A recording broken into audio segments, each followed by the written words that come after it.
Oriole fans, I think, agree with what you said there, that they'll go as far as the pitching will take them. And it could be that the offense, which could be top five in baseball, may have to carry that pitching maybe early in the year, maybe all year. We're going to see. Here we go. Steve Melewski is back with us, covering the Orioles all year long. You can check out his Substack, steveonbaseball.substack.com. Steve, happy second day of the season to you. And I'm sure Orioles fans were lit with excitement as they pounded Blue Jays pitching. So good to see you. And what'd you think of day one for Baltimore in 2025? Could not have gone much better for the Orioles, that's for sure. And I think what it showed is, and Brandon Hyde said this after the game, I mean, this is what our lineup could be. And he doesn't mean they're going to score 10 runs or hit 6 home runs every night, but it's a deep lineup. And I mean, yesterday, even in scoring 12 runs and hitting 6 home runs, the number 8 and 9 hitters in the lineup got combined 1 hit, and Gunnar Henderson wasn't on the roster. So, I mean, it was an exciting start for the Orioles. Last year, when they had the second best homer hitting team in baseball, they never hit 6 in a game. They hit 5 once and 4 8 times. So what a great start.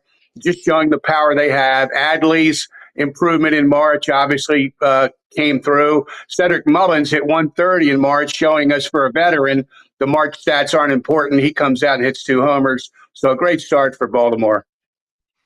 I want to go to one guy, Adley Rutschman. He looked like a man on a mission yesterday. Incredible outing. He looked like that swing is back. He looks like, listen, you know, he didn't have the best of years last year, but this is going to be his year. It was exciting to see him talk a little bit about, you know, their fearless leader on the team. I mean, incredible start for Rutschman. And the thing that he's been doing so well all spring training, you guys, is using the whole field. And he showed that yesterday. He took a single to left. He turned on a pitch to right.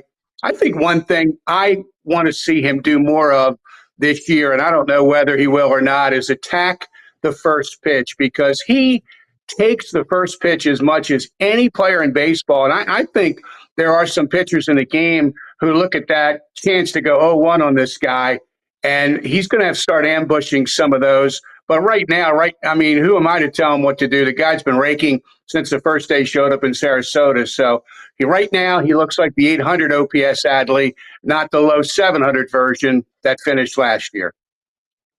Speaking of raking, what is up with Tyler O'Neill on opening day? 6 straight opening days with homers. It's outrageous. When he did it last year, he set a major league record. No one had ever done it 5 straight opening days. So he already was the major league record holder, and he just extended it. But there's a look at the power he has. I mean, when you can hit it out to the oppo field, that's true power. He's got that. I mean, last year, his numbers against left-handed pitchers were incredible. 1,000 OPS, was among the best in baseball. And here he is off a right-hander. I mean, they want to get Heston Kjerstad 400 at-bats this year if they can, and he couldn't get in the lineup yesterday because you got O'Hearn and Mountie, first base DH. You've got O'Neill in right, Cowser in left, Cedric Mullins in center. Where do you get Heston in there, even against a righty, at least for one day? He wasn't in the lineup. He got in the game very late. That's what I was going to ask you. How's this DH going to shake out? Because Tyler O'Neill has shown to stay healthy, he's got to get those big muscles off his little feet. and he may spend some time there. But, I mean, for me, I see it as right now they got 3 bats they like, O'Neill, and 2 lefties, and O'Hearn and Heston and Mountie, first base, right field, DH. And in a given night, it's hard to get all 3 in the lineup, because of the only got 9 spots, and O'Neill in there somewhere. So they'll probably spot O'Neill. They're probably going to hope to get the 110, 120 that the Red Sox got last year. And, I mean, he still hit 30-some home runs with that. So they want to keep him on the field, obviously. He's got a pretty good glove, too. And I think they've got depth in the outfield because Laureano, they're going to spot in some against some lefties as they go. And Heston is obviously going to get in there against some righties. So here we go. Orioles coming in hot. They look really good. What are the expectations? Where do you see this team going in the AL East? I'm not talking about playoffs right now. I want to talk about the AL East because it's going to be a stacked team. There's a lot of stacked teams in there. and they believe they're as good as any of them. I was at one of their minor league affiliates yesterday in Bowie, Maryland. The Chesapeake Bay Sox are doing some expansion of their stadium, so I was there for that event. Mike Elias attended, Cal Ripken attended, and Elias told us that he is very confident in his team. He knows how good the division is, but right now he feels the Orioles stack up as well as anyone. He actually was very high on the pitching, even though they've got the Grayson injury right now, and they didn't sign, of course, re-sign Corbin Burns. I mean, he really likes how it's come together to this point, and he feels like their experienced bullpen with the return of Felix Bautista is going to be pretty strong. So he's, you would expect the general manager of a contending team to be high on his team on opening day, and he is. More in a minute, but first, a quick word from our sponsor of this video. If you're looking for premium clothes at an affordable price, you got to check out True Classic. AJ, you're rocking the True Classic shirt right now. Oh, believe it. Look at this thing. Look at it. Soft. It fits perfect, even with these guns. Not too tight like Scott likes it. Little bit of room to move in there, right? Look, you can wear it under a suit. You can wear it out to dinner with some nice jeans. You can wear it to the gym if that's what your game is. Whatever it takes, this thing fits great, feels great. Great shirt. The long sleeve Henny for these cold, kind of warm spring days. Perfect. Yep. Build the perfect outfit in 5 minutes or less. Everything goes great together. Free shipping on all orders. It's designed to bring out your best features with the perfect fit. So, FT fam, whether you're bundling up for the cold or getting ready for spring, level up your style with clothes that actually fit right. Go to our exclusive link, trueclassic.com/foul to save. That's trueclassic.com/FOUL. Shop now and elevate your wardrobe today. FT fam, get after it. And now back to the video. I want to talk about Charlie Morton for a second, if you could, Steve. What has he meant to this young pitching staff, and what do you expect from him as far as workload this season?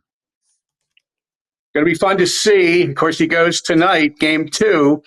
And to me, when we interviewed Morton, when he just signed with the Orioles, he talked about the resurgence of his career in the second half of his career. Really, about 6 or 8 years ago, he was in Houston, and Elias was on that staff, and they asked him to go for strikeouts and try to get more swing and miss in his pitching. And he made that adjustment. He was a pitch-to-contact guy who never thought about strikeouts much, and he started to get more. And if you look at how he's ranked since then, it's truly impressive, and so is its durability. At 41, it's crazy. I mean, he had better numbers the last 2 years than Grayson and Dean Kramer, if you just go by ERA and some other stats notes. So I think the expectations are pretty high for him, even though he's 41. Does he have another season in the sun? Does he have another 170 innings in him? If he does, it will be big for the Orioles, and that for him all starts tonight. Steve, before I ask my question, I want to confirm. You said Mike Elias, the GM for the Orioles, said he's happy with their pitching staff. He called it the strength of the team. He really likes how it is right now. I think he noted that they're dealing with some injuries, and he said, we think they will be on the short term. We're looking forward to getting some guys back. He feels like they've got pitching that will be good enough to win this division right now.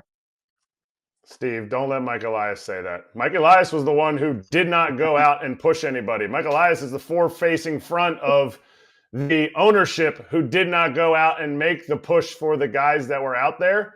One of them even went to the division. I know Corbin Burns left, but right. This pitching staff is not their strength. They scored 12 runs yesterday because this team's lineup is so deep, it extends in a line down to Norfolk.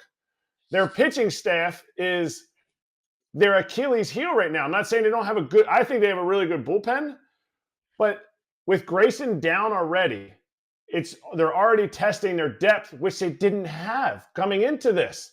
So did he give any explanation of why he thinks that? Because I don't see any of the guys on their top 10 Norfolk, taxi ride that they have coming from starting pitching. Well, here's what, and again, he didn't go into a detailed explanation of each guy and expectations, but again, maybe he's looking at it optimistically. But Oriole fans, I think, agree with what you said there, that they'll go as far as the pitching will take them. And it could be that the offense which could be top 5 in baseball, may have to carry that pitching, maybe early in the year, maybe all year. We're going to see. But they were incredibly impressed by Sagano, his March. Kovic had a strong March following up a big September. He looks like a young guy ready to pop. And by that, I don't mean pitch like Grayson, say, has pitched the last 30-some starts.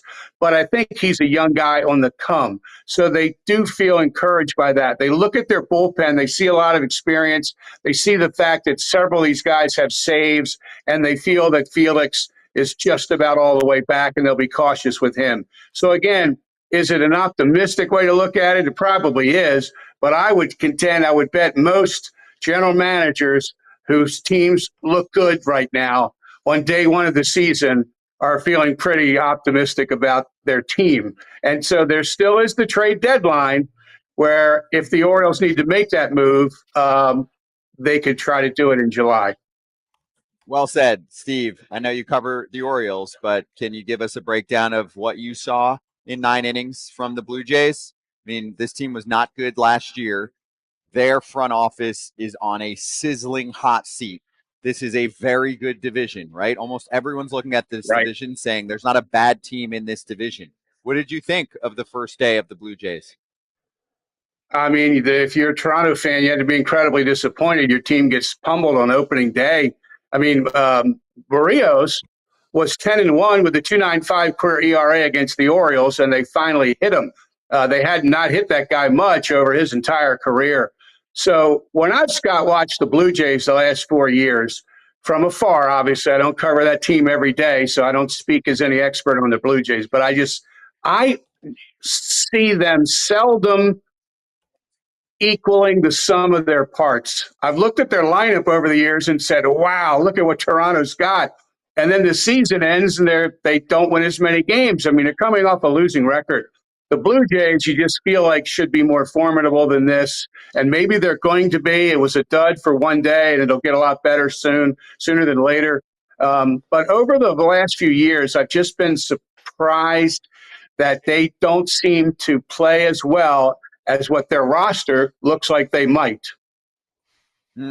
Yeah, it's well said. That's what I've seen as well. And, you're hoping for a bounce back from someone like Bo Bichette. It's one game, but he was 0 for 4. Really, Andres Jimenez was the only one who did anything, and he was in the cleanup spot, surprisingly. Anyway, great start for Baltimore. You really can't draw it up much better than that on opening day. Steve, thank you for the time. Good to see you. We'll get you back on soon, okay? All right, guys. Enjoy it. Thanks. Hey, everybody. Be sure to like and subscribe for more content. We're back here every weekday, all year long, so do not miss an episode. The videos are coming in all day. Here's another video you might enjoy. Baseball the way it should be covered.